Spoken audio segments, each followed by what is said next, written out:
Ya está, estoy Ya está, estoy grabando. grabando. Bueno, sigo. Sigo y después entrá vos ese cuando quieras.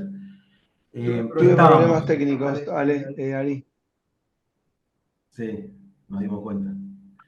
Eh, Doctor, ¿le ¿Qué puedo hacer una estábamos? pregunta? Sí, dale. ¿La actividad aduanera era 20 veces mayor a la de cada provincia por separado o de todas juntas? No, los ingresos. Los ingresos por aduana representaban 20 veces más la suma de todos los ingresos provinciales. Que esto no lo dije, pero aprovecho a decirlo. ¿A través de qué instrumento el resto de las provincias podían, podían recibir recursos? Si yo digo que Buenos Aires lo recibía a partir de cobrar tributos a las mercancías que entraban por el puerto de Buenos Aires, lo que nosotros hoy en día entendemos por las importaciones. Buenos Aires ahí recibía los tributos por las importaciones por el puerto de Buenos Aires. El resto de las provincias, por ejemplo Córdoba, ahí yo les había creo que mostrado el mapita de las 13 provincias que existían para 1820. ¿A través de qué mecanismos podían recibir los recursos necesarios para gestionar el territorio? ¿Se entiende qué quiero decir o qué entienden ustedes cuando yo digo gestionar el territorio? ¿A qué hago referencia?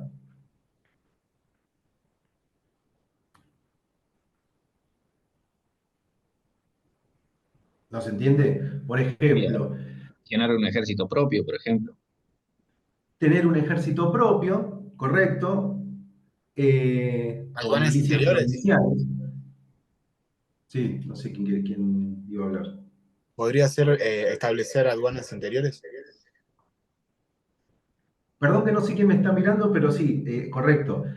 Los, los ingresos de las provincias provenían en su mayor medida por los aranceles que cobraban las provincias en los mercados provinciales. Porque para 1820 no teníamos un mercado nacional, no teníamos Estado Nacional.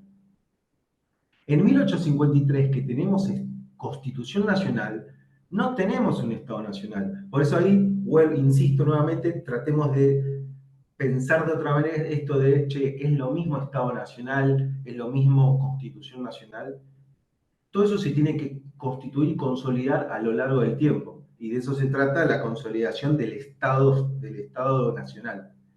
Para 1820, los tributos que recaudaban los caudillos provinciales eran a través de los aranceles provinciales en los mercados provinciales. Todo el flujo de mercancías en una provincia, por ejemplo de Córdoba, ese flujo interno, bueno, se cobraban aranceles. No había un mercado nacional, por lo tanto no había un arancel nacional como tenemos hoy en día. Si hoy en día un productor de una mercancía X tiene que venderla en Córdoba, ¿paga una mercancía cuando viaja de Buenos Aires a Córdoba? ¿Paga impuestos cuando viaja de Buenos Aires a Córdoba? No. En esa época, bueno, eh, la provincia de Córdoba cobraba un arancel y a partir de ahí tenía la plata, tenía los recursos necesarios para tener sus milicias provinciales, que podrían ser profesionales o no, permanentes o temporales, y para tener toda una red de funcionarios, que en la actualidad le decimos la burocracia, toda una red de funcionarios para que administre el territorio y para que recaude los recursos de ese territorio. Esos son los elementos centrales de un Estado. ¿Estamos de acuerdo? Cierto sistema de funcionarios, cierto monopolio de la violencia legítima al interior de ese territorio y una población permanente y estable. Elementos de un Estado en general. Entonces, lo que yo dije respecto a los puertos es que, ¿por qué era tan importante el puerto? Y porque en el puerto estaban todos los recursos. Y ahí empiezan las disputas entre Buenos Aires y el resto de las provincias. Estamos hasta acá y ahí empezamos con las diferencias entre unitarios y federales y entró Sigman. No sé ese si vos querés agregar algo. Si no, Sí, me meto mucho. ¿me escuchan bien?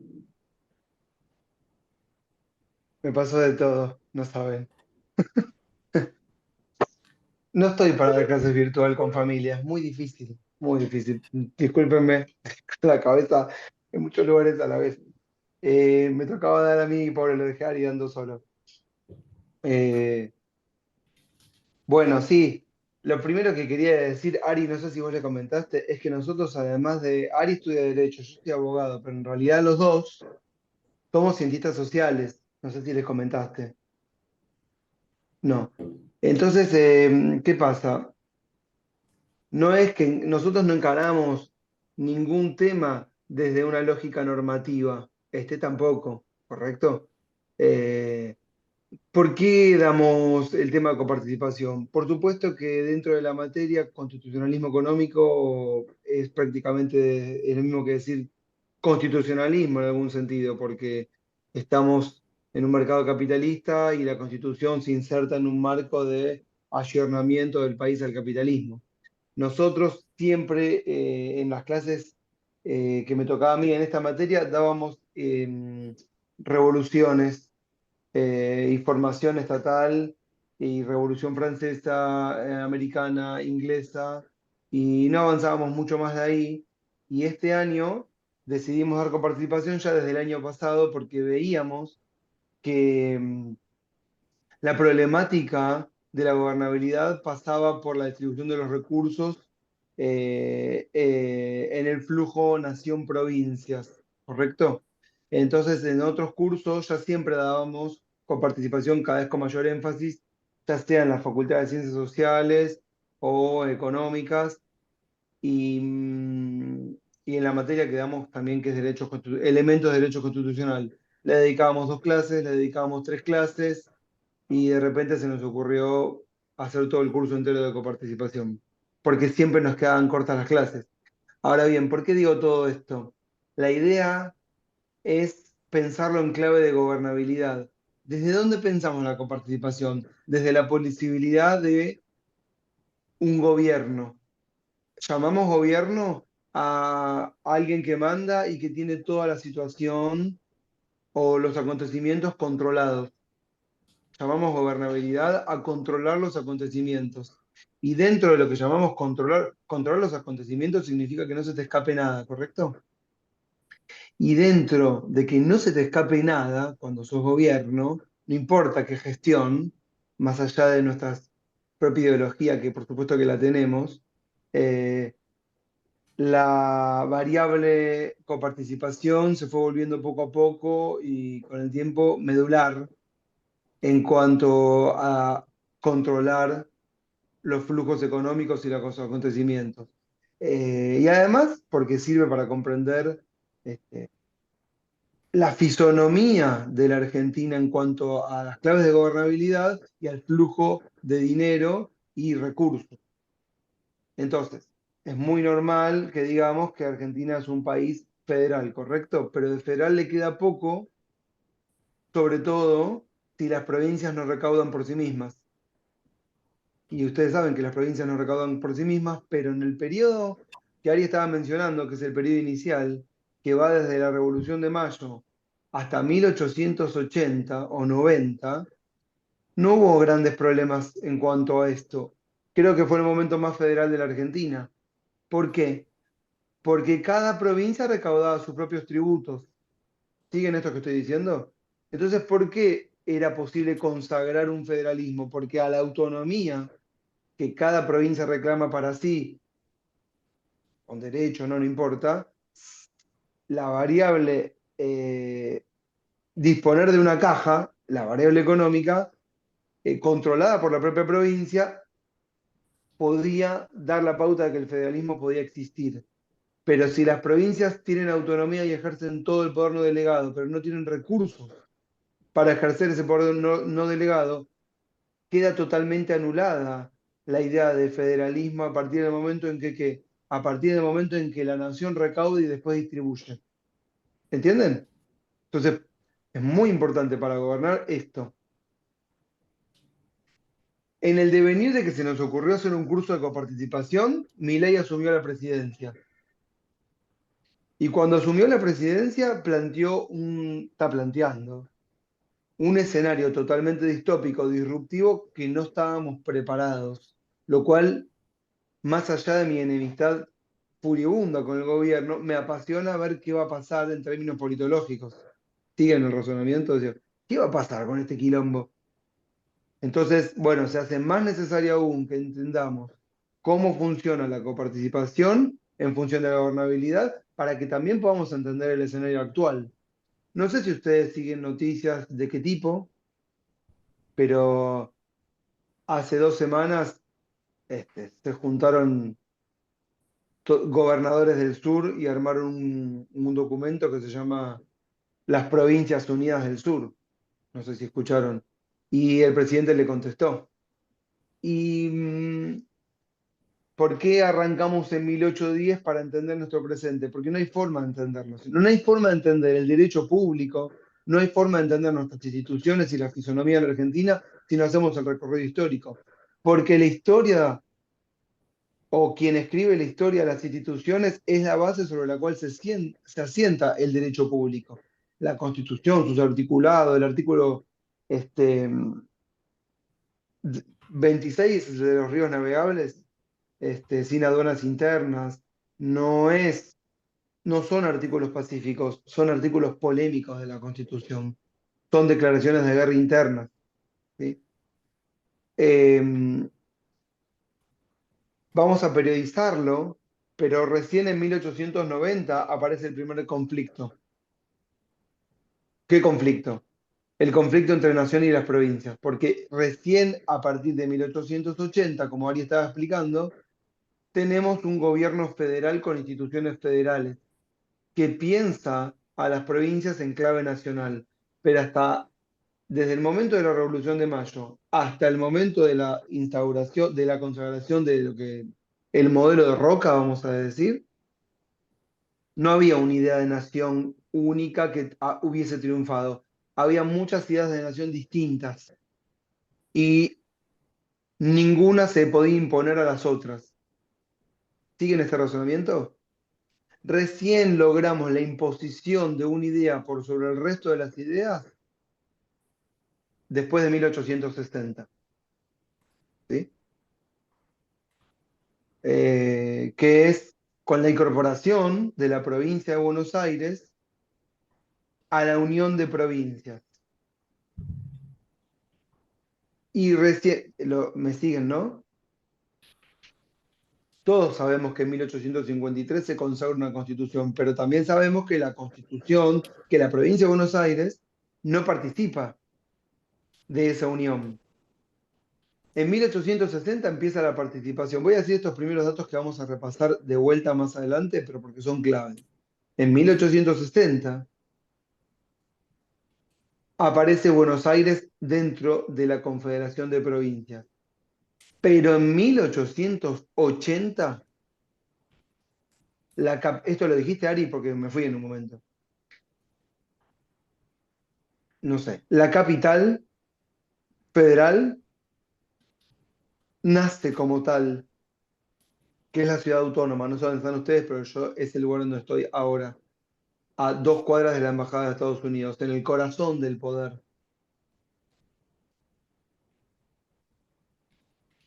Recién, cuando la capital pasa a ser federal y la capital de la provincia es mudada a La Plata, empieza un periodo o se consolida, vamos a decir, no empieza, se consolida un periodo en el que el gobierno se va a ejercer desde la capital federal hacia el interior del país e incluso podemos empezar a decir estas expresiones como el interior del país y la capital.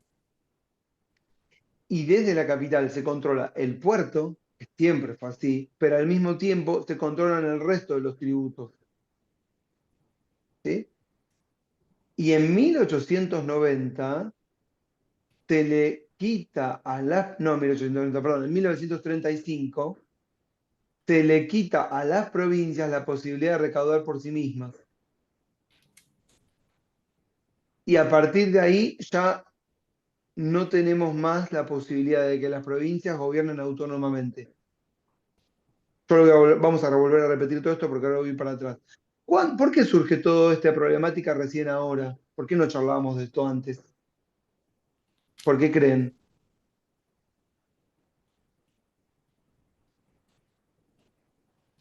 ¿Por qué nunca se charló de la coparticipación?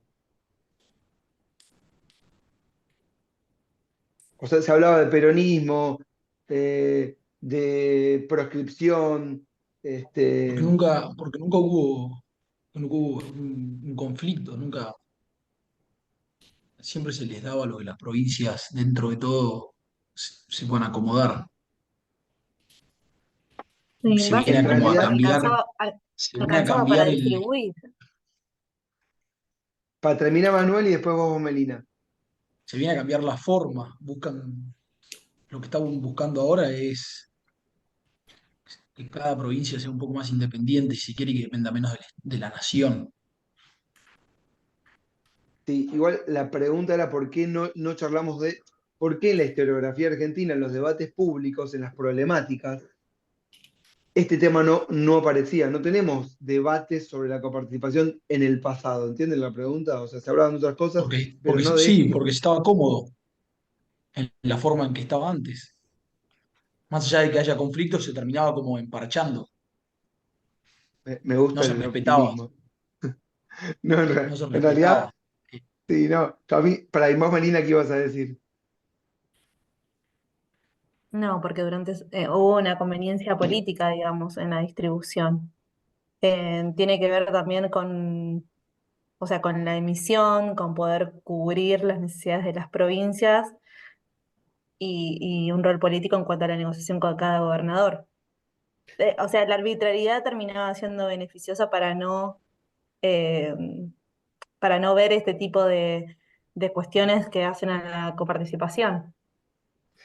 Sí, Per- miren, Perdón, ese, ¿puedo yo, decir algo? sí, no, dale, dale. Porque eso lo pregunto, yo tengo la respuesta, pero en línea con lo que dice Manuel y con lo que dice Melina, ¿a partir de qué momento empezó a ser un problema las necesidades de la provincia?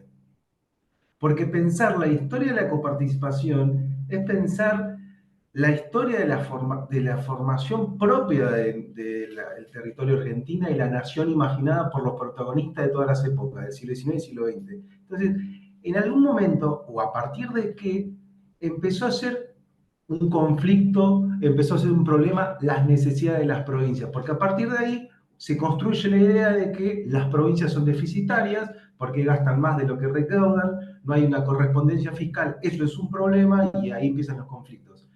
Yo no sé si el problema, es una pregunta, la verdad, estoy compartiendo con ustedes, no sé si ese es el problema superficial que aparece, pero de fondo el problema es en qué momento las necesidades de las provincias construyeron un problema de tal manera que aparezca como un problema de, bueno, no se pueden mantener por sí mismas, entonces la nación tiene que ayudar. ¿Se entiende la pregunta que hago?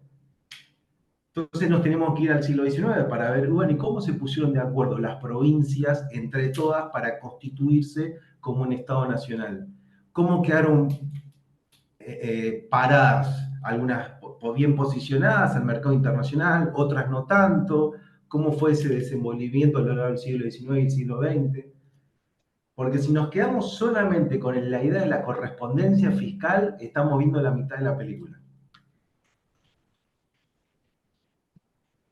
Por eso nos No, vamos al no, siglo Ah, XIX. En la cosa. creo que no, no igual, solo por correspondencia fiscal. no, igual yo Manuel y Melina, gracias por la participación. No hay respuesta, como dijo Ari, no hay respuesta. No es que esté mal lo que está diciendo Manuel de que estaban cómodas. Yo no lo pensaría así. ¿Por qué? Porque hubieron muchas intervenciones federales y hubieron muchos golpes militares e interrupciones institucionales y alineamientos por la fuerza entre gobierno nacional y gobiernos provinciales. Y cuando una provincia no se ajustaba a la línea del gobierno nacional, venía la intervención. No se olviden de que desde 1930 hasta 1983 no no hubieron instancias democráticas, ¿sí? Sí hubo momentos pero con una continuidad que permitiera, digamos, una disputa en el debate democrático entre una nación y provincia. ¿Por qué? Porque la violencia política se extendió en todos los terrenos y la solución conflictiva entre una nación y provincias se solucionaba por la fuerza, como tantos otros problemas. No es que esto debería sorprendernos en realidad, porque siempre fue por la fuerza hasta 1983. Entonces no es que era algo exótico resolver los problemas por la fuerza. Tenemos que pensar, me parece a mí, esto es muy importante para pensar, digamos, el pasado. Hay que pensar cada momento histórico con el pasado de ese momento, que no es nuestro pasado. Entonces, yo también diría, desde nuestro presente, las provincias estaban cómodas, pero desde un pasado de violencia y mirando para atrás, en que las resoluciones siempre eran conflictivas y por la guerra, no podemos pensar en esos términos. ¿Se entiende lo que quiero decir? En el término de comodidad. Eso es más un pensamiento moderno. No moderno, contemporáneo, perdón. Entonces, eh, siguiendo con la lógica anterior y respondiendo a la pregunta de por qué no se charló de esto antes, entre 1860 y 1880, yo no sé, Ari, si vos tenés el dato, pero yo creo que son más de 300 las intervenciones federales, ¿sí? Para terminar de sofocar todos los movimientos de guerra, montoneras, ejércitos, caudillos tardíos de todo el interior del país, ¿sí? Eh, Así fue que la Constitución se impuso a sangre y fuego. Y por el mismo motivo tenemos de- eh, la instancia anterior en la que ninguna fuerza podía imponerle su voluntad a la otra. Es decir, provincias con diferentes intereses que no podían doblegar el rol de Buenos Aires y Buenos Aires que no podía tampoco doblegar a las provincias. Pero esto recién se va a consolidar entre 1860 y 1880. Aún así, la violencia política nunca terminó.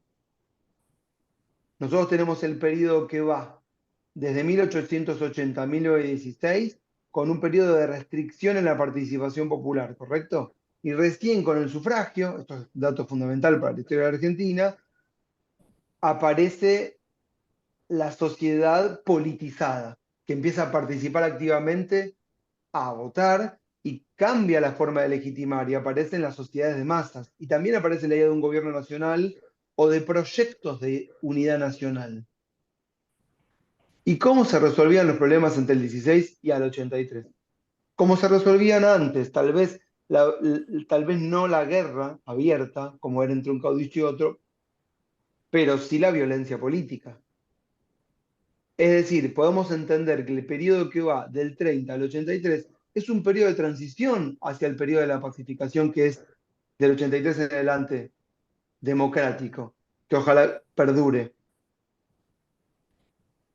Y a todo esto, Ari le incorporó una variable que es fundamental. Las provincias no tenían la función de la educación y la salud hasta los años 90.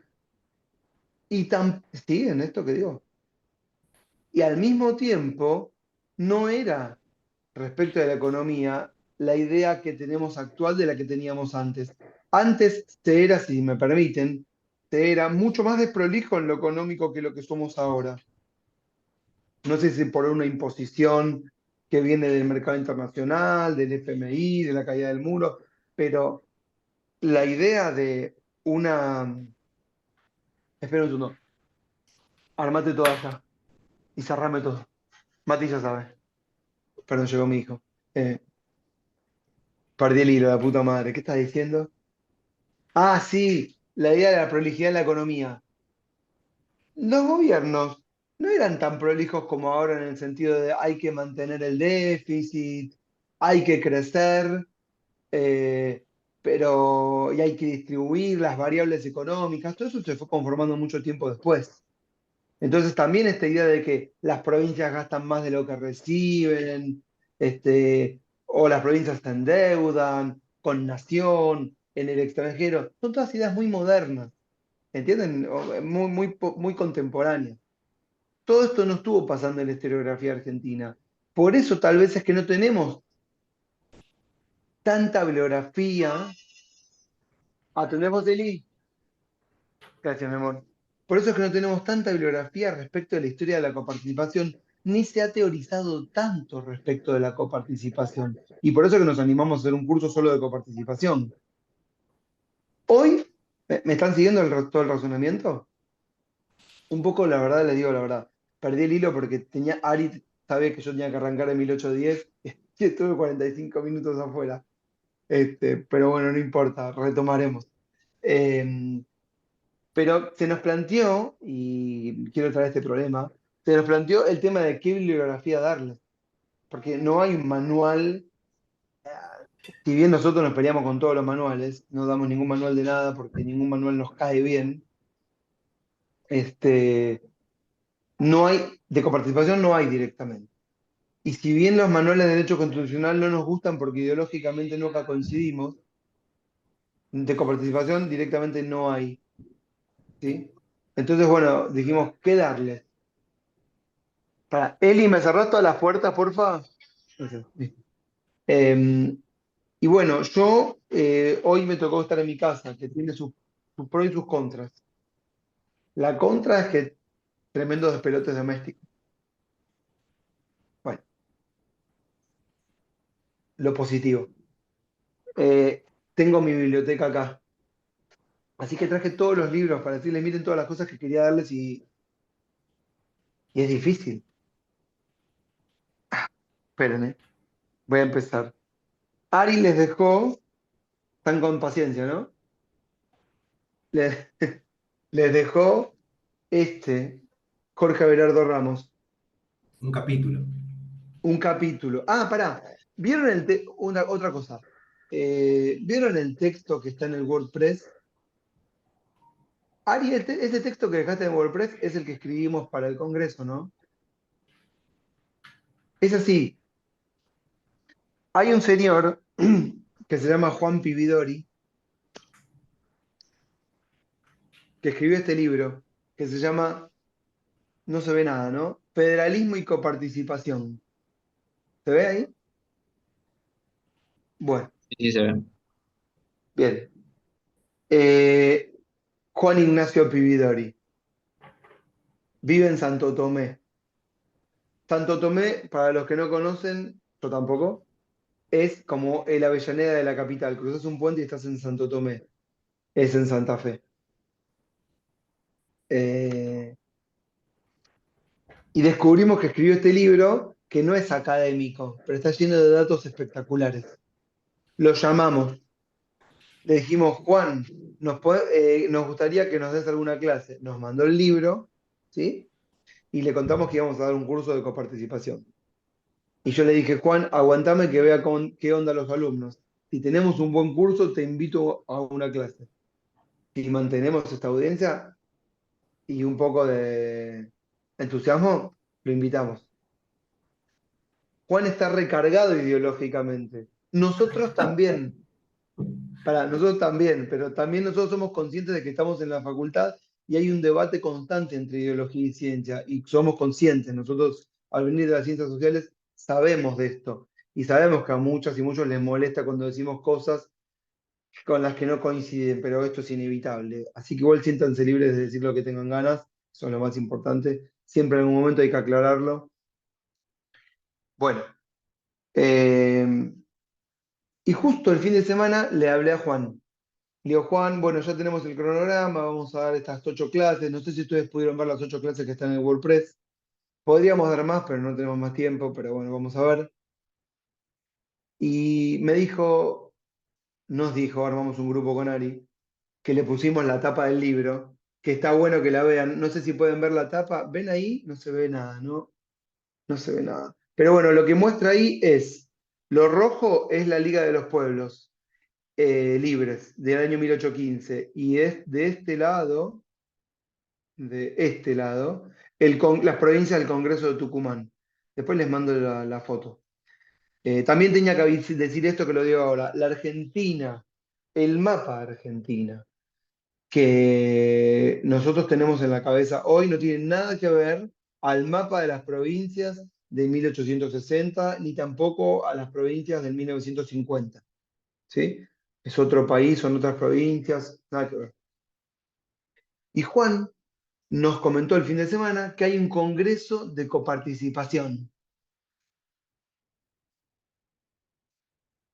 Y nos dijo, y bueno, y pim pam, hablando, le digo a Ari, escuchá, estaría bueno si nos vamos a Santo Tomé a comer unos asados y que Juan nos cuente historias de vida, porque Juan nos contó que estuvo en el Cordobazo y qué sé yo, y cosas que está bueno de escuchar. Entonces le dijimos, ¿querés que te acompañemos al Congreso? Y nos dijo, dale, acompáñeme, él tiene 20 años más que nosotros. Yo tengo 44, no sé ustedes. Él debe tener 60 y pico largo, ya está jubilado.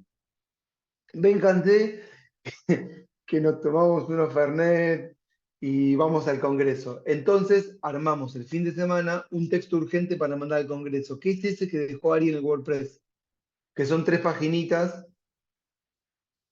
y vamos a ver si nos aceptan. O sea que eso que les dejó es un paper que presentamos para ir a un Congreso donde va gente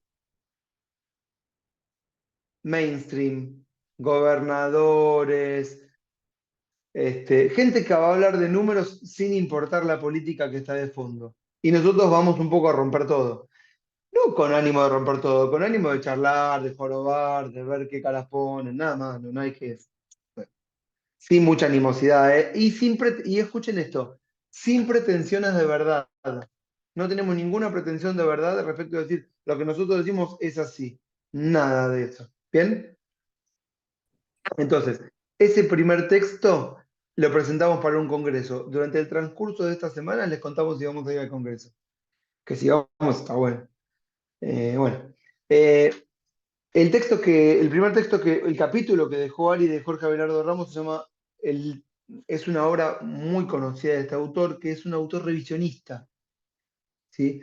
Revisionista de la historiografía argentina, Jorge Abelardo Ramos. El texto es muy famoso, se llama Revolución y Contrarrevolución en la Argentina. Pero en el primer capítulo, en los primeros capítulos, hace un buen fresco de la época. Está bueno. Cómo se vivía, ¿sí? Qué intereses había, qué pasaba. Era, eran terrenos baldíos al estilo Shrek, lo que nosotros llamamos provincias. A veces tenemos, no sé qué se están imaginando por provincias, pero en realidad eran las antiguas intendentes del Virreinato del Río de la Plata, ¿sí? Eh, por donde pasaba el flujo comercial que venía del Alto Perú. Y recién en 1776 el puerto de Buenos Aires empieza a cobrar un poco más de importancia de la que tenía antes. Y en 1810, quiero que sepan, no hay nada.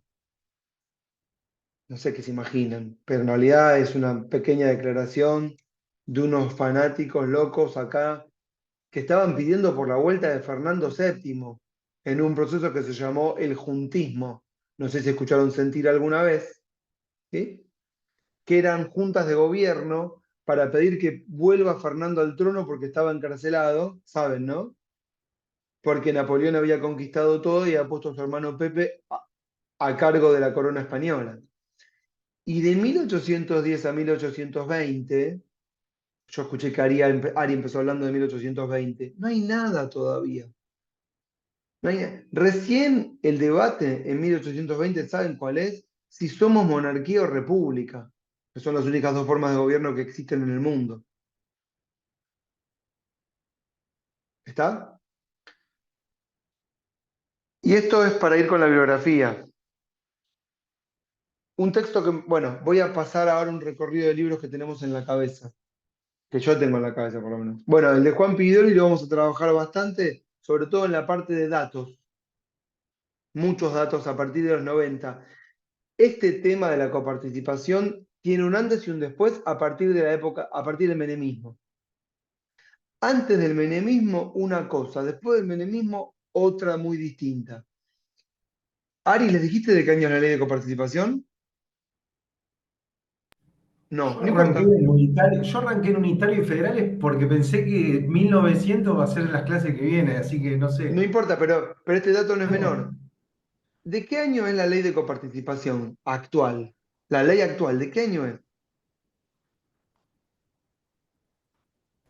Pueden no saber, pero tal vez algunos se animen y me dice, pum, algo. 90 y pico. Casi, Digo, sí, cerca, cerca, cerca. casi, Está bien, sí. está bien. La ley es del año 1988.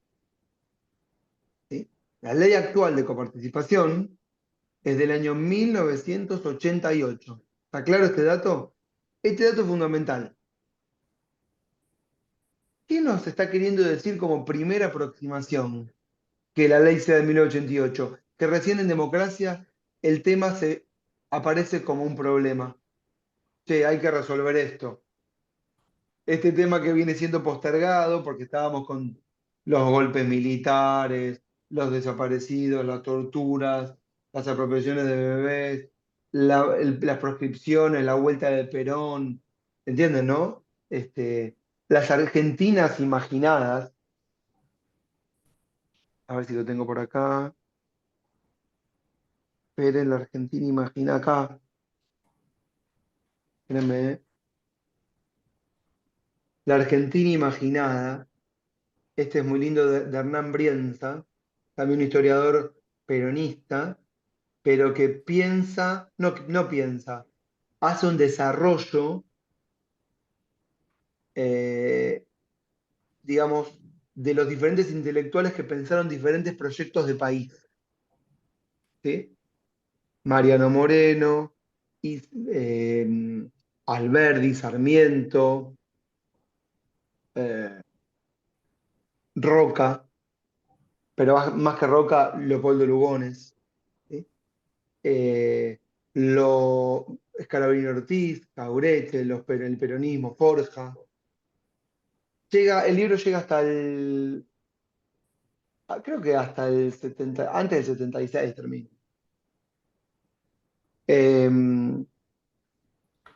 Claro, la Argentina que imaginada por cada uno no es la misma, ni siquiera hoy, ustedes pueden advertir. Tomen este dato también. La Argentina de Axel Kicillof, ¿es la misma Argentina que la de Milei? ¿No? Son dos Argentinas totalmente distintas, ¿sí? Totalmente distintas. La Argentina de Axel Kicillof va para un lado y la de Milei va para otro, con el agregado interesantísimo de que Milei es el presidente de la nación y Axel Kicillof es el gobernador de la provincia más importante de la Argentina.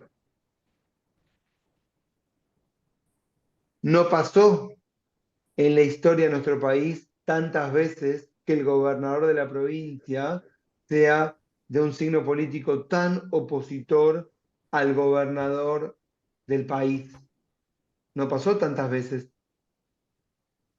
Pero una en la que esto empezó a pasar fue, por ejemplo, en el periodo en que Alfonsín hace sancionar la ley de coparticipación en 1988.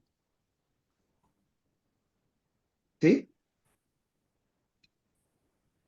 Eh, Está bien, no voy a hacer un recorrido por todos los textos que tengo acá, solamente los voy a mostrar, miren. Todo esto que tengo acá, todos estos libros que tengo acá, ¿los ven ahí? No se ve nada, ¿no? Y todos estos que tengo acá, ¿ven ahí? Sí. Sí, sí, Bueno, sí.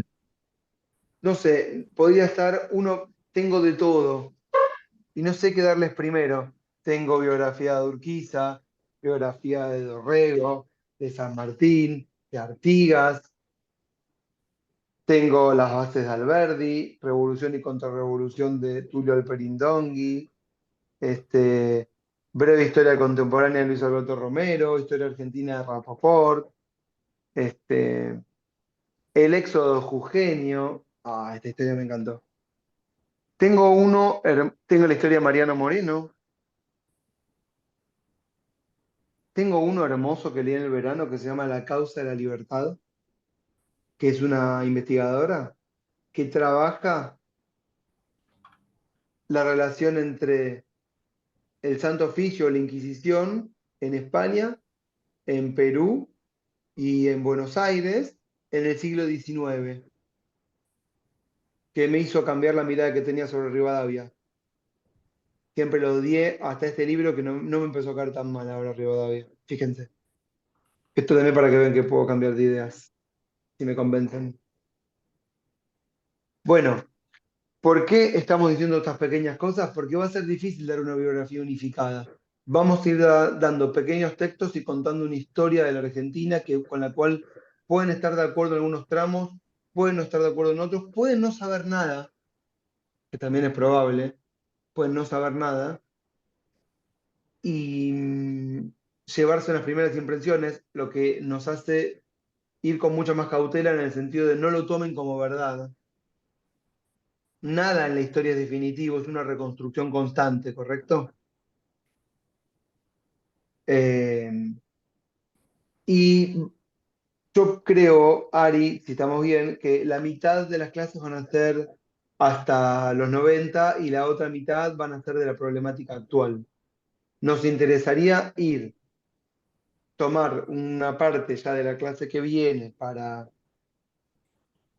hablar desde 1820 hasta 1880, una clase, dos más para hablar del periodo que va hasta 1988, y a partir de ahí entrar en la problemática actual, la ley de coparticipación, los pactos fiscales, los diferentes gobiernos y sus políticas nacionales y la relación con las provincias, la participación de la Corte Suprema en esta conflictividad, ¿sí?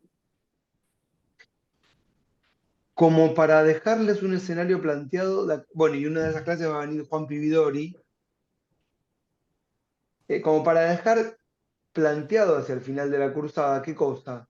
Bueno, un conjunto de herramientas que les permite entender qué pasa cuando cada gobernador o el presidente hablan. No más que eso, ¿sí? No más que eso. Si tenemos que periodizar la materia, esta sería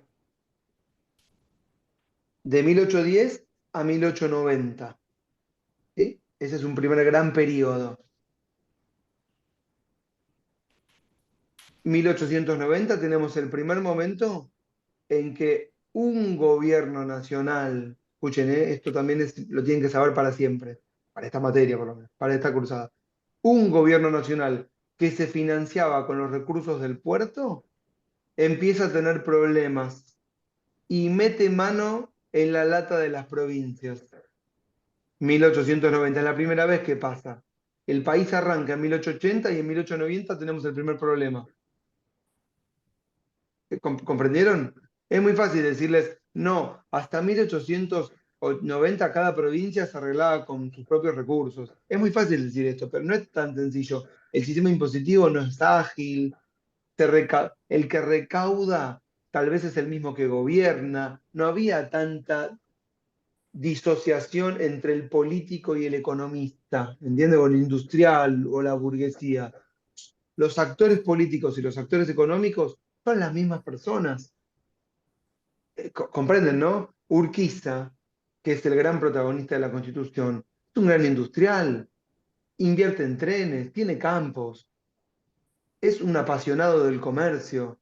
No es que la persona que comercia y que realiza la industria es una persona que no participa en la actividad política, no, todo lo contrario. De hecho, está bien visto que así sea. Entonces es muy difícil decir, no, las provincias, los gobernadores de provincias le cobran los impuestos a sus ciudadanos, no hay un sistema impositivo de recaudación impositiva consolidado, no hay documentación, no hay posibilidad de recaudar tributos indirectos, ¿sí? La gente no está identificada, no hay documentos, ¿entienden? No, no hay registro civil, no hay nada de lo que ustedes se pueden imaginar hoy. ¿Mm? Entonces, es otra cosa. En 1890 aparece el primer conflicto, que es un gobierno nacional, escuchen, lo vuelvo a repetir, que se sigue financiando hasta el día de hoy con los recursos de las importaciones y las exportaciones o de los aranceles a las importaciones y a las exportaciones. Artículo 1, inciso 1, perdón, del artículo 75 de la Constitución. Hasta el día de hoy sigue siendo así. El gobierno nacional se queda con los tributos que provienen de las aranceles a las importaciones y las exportaciones. ¿Escucharon eso que acabo de decir? No es esta mirada sobre este tema la misma que tenemos hoy respecto de la que teníamos en el pasado. Y en 1890 el gobierno nacional empieza a intentar recaudar impuestos que son los que nosotros conocemos hoy, al consumo y a la producción de bienes y servicios internos, son los que llamamos internos. Y esos son los mismos impuestos con los que se financiaban las provincias. ¿Sí? ¿Entienden esto que estoy diciendo? Es decir, en una provincia una persona paga un impuesto X y ahora, a partir de 1890 del gobierno nacional, tiene que pagar el mismo impuesto X, una especie de doble imposición sobre la misma actividad. Esto aparece por primera vez acá. Y esto anduvo así. Entonces este es un primer bloque, 1810-1890. Después hay otro gran bloque que si quieren, grosso modo, con cambios internos, va hasta los años 90. Metámosle un corte. De 1890 hasta 1935. Ese sería un corte. ¿Por qué? Porque en 1935 tenemos las primeras leyes que intentan organizar a nivel nacional un sistema de recaudación centralizada y devolución a las provincias de esa recaudación. Coincide este periodo, 1935, con un periodo muy importante de la historia de la economía mundial, el fracaso del liberalismo, el fracaso del parlamentarismo, el advenimiento de los nacionalismos, los socialismos, las fuertes intervenciones, las grandes planificaciones, ¿sí? Y las ideas de nación y de salud, de salubridad, de poblacionales, de crecimiento de la población, de enriquecimiento de la patria, ideas muy distintas a las que podríamos llegar a tener en el periodo de la Ilustración. ¿Siguen este razonamiento? Este periodo de 1935, después, coincide también con el golpe, 1930. O sea, que coincide también con qué dos cosas más, 1935.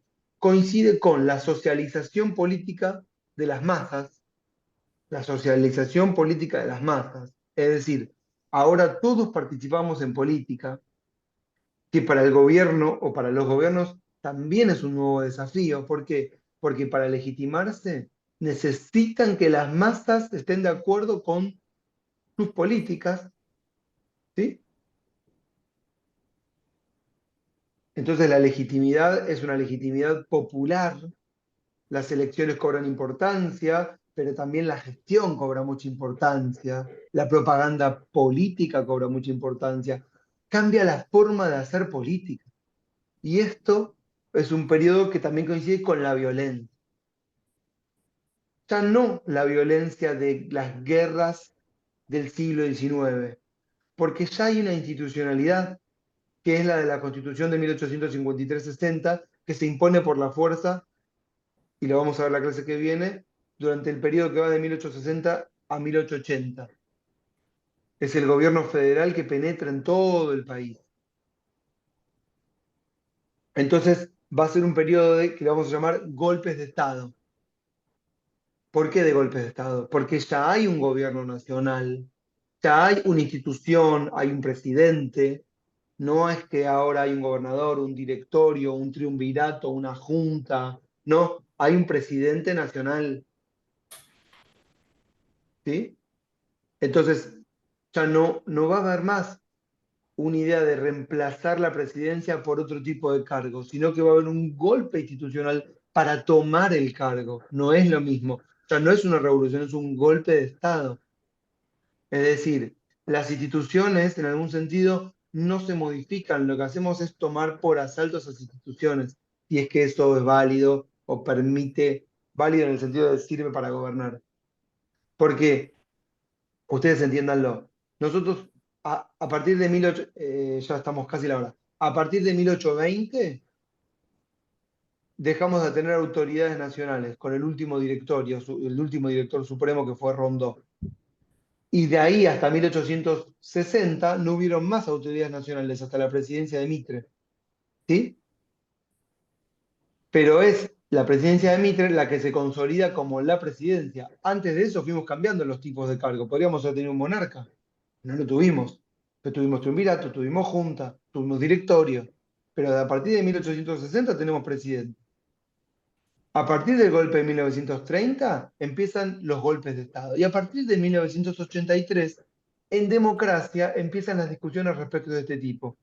Entonces es en democracia en donde aparece el debate sobre la coparticipación con fuerza. Y más aún cuando en la época de Menem se trasladan las funciones de salud y educación a las provincias. ¿Siguieron esta dinámica? Vamos a repetir todo esto. Vamos a dejarles bastante más material bibliográfico. Vamos a dejar la clase a disposición. ¿Dónde la dejamos? La dejamos grabada y la dejamos en el WordPress, ahí donde está el material. Hacemos un link a YouTube, pero lo dejamos en el WordPress. Todas las clases van a quedar. A mí me gustaría que si vienen así y participan con la cámara y qué sé yo, lo traigo a Juan, porque quiero que cuando uno trae un invitado, mirá cómo te recibo, Juan. ¿Está bien? Y contar con ustedes. Y no les contamos cómo los vamos a evaluar, pero seguramente sea algún trabajo integrador de todo esto que se va a unir a las notas de los trabajos de la doctora Sagüez. Vieron que ella les toma varios trabajos, ¿correcto? Y uno de esos es el nuestro y otro es el de Soledad Alposta, ¿correcto? No sé si lo dijo. Bien. No sé cómo va a ser esta evaluación porque es la primera vez que hacemos el curso de coparticipación. Como les decía, antes fue solo sobre revoluciones. Cambiamos el temario. Bueno, eso sería hasta acá. No sé cuándo es la próxima clase, pero creo que es los lunes. Lunes que viene, no el otro. Les vamos a dejar material para leer de historia. ¿Está bien? Creo que eso es todo. ¿Quieren decir algo? Perdón que acaparé la palabra y no corté. Ari, te agradezco. Me pasó de todo, no saben. Bueno, listo. Después me Nos vemos. ¿Qué? Perdón. Un comentario para el lunes que viene, que así la clase imagino que la voy a estar dando yo, es el periodo 1852-1880. Vamos a estar focalizados ahí. Seguramente yo aporto algunos gráficos, algunos datos, porque desde la coparticipación podemos hablar de un montón de temas. Y bueno, podemos aportar algo de historia económica, siempre con la pregunta, esto desde un punto de vista mío, pueden estar de acuerdo o no, pero con esto que dijo anteriormente Manuel y Melina, bueno, ¿por qué es un problema la coparticipación? ¿Por qué es un problema que las provincias no puedan autofinanciarse por sí mismas y no haya una correspondencia fiscal? Si no saben qué es una correspondencia fiscal, es quien recauda no es el que gasta. Las provincias gastan, pero que no, como no son las que recaudan, entonces tienen incentivos para gastar más. Básicamente eso es uno de los argumentos ortodoxos de, bueno, los problemas fiscales de hoy en día. Che, los gobernadores gastan mucho porque no tienen incentivos a autorregularse con sus gastos. Bueno, no se corresponde quién gasta con quién recauda. ¿Esos son problemas? Sí, pero traten de pensar esos dos puntos, la idea de la correspondencia fiscal y la idea de por qué, a partir de cuándo sería un problema que las provincias no se puedan autofinanciar por sí mismas. Y para eso vamos en la clase que viene, con la temática coparticipación, vamos a atravesar un montón de acontecimientos históricos de las provincias, cómo se fueron constituyendo como estados provinciales, como regiones productoras insertadas en una economía internacional, y algunas, bueno, quedan mejor posicionadas en esa economía internacional y otras no tanto. Y de eso se trata también la cruzada de esto, ya está, no digo más nada, pero quería decir. Era ahora sí. Listo, listo. No, nada, es la hora. Listo, nos vemos la vez que viene. Pues si no, no, vamos a matar. Chao, profe. Chau, chau. No, no. Hasta luego. Chao.